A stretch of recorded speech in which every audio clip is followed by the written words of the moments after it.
ಕರಾವಳಿ ಭಾಗದಲ್ಲಿ ದಿನದಿಂದ ದಿನಕ್ಕೆ ಮುಂಗಾರು ಮಳೆಯ ಅಬ್ಬರ ಜೋರಾಗ್ತಾ ಇದೆ.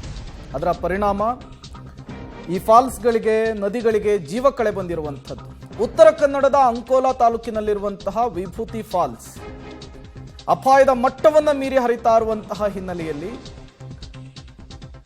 ಪ್ರವಾಸಿಗರಿಗೆ ನಿಷೇಧವನ್ನ ಹೇರಿದೆ ಅರಣ್ಯ ಇಲಾಖೆ.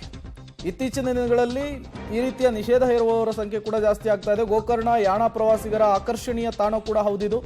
ಧಾರಾಕಾರ ಮಳೆ ವಿಭೂತಿ ಫಾಲ್ಸ್ಗೆ ಜೀವ ಕಳೆ ಬಂದಿರುವಂಥದ್ದು. ಯಾವಾಗ ಫಾಲ್ಸ್ಗಳು ಮೈದುಂಬಿ ಹರಿಲಿಕ್ಕೆ ಶುರುವಾಗುತ್ತೋ, ಧುಮ್ಮಿಕ್ಕಿ ಹರಿಲಿಕ್ಕೆ ಶುರುವಾಗುತ್ತೋ, ಸಹಜವಾಗಿಯೇ ಪ್ರವಾಸಿಗರು ತಂಡೋಪತಂಡವಾಗಿ ಬರ್ತಾರೆ. ಅದಾದಮೇಲೆ ಅಲ್ಲಿ ಬಂದು ಹುಚ್ಚಾಟವನ್ನು ಮಾಡುವಂತಹ ಸಾಧ್ಯತೆ ಇರುತ್ತೆ. ಮುಂಜಾಗೃತಾ ಕ್ರಮದ ದೃಷ್ಟಿಯಲ್ಲಿ ಈಗ ವಿಭೂತಿ ಫಾಲ್ಸ್ಗೆ ಪ್ರವಾಸಿಗರನ್ನ ನಿಷೇಧ ಹೇರಿರುವಂಥದ್ದು.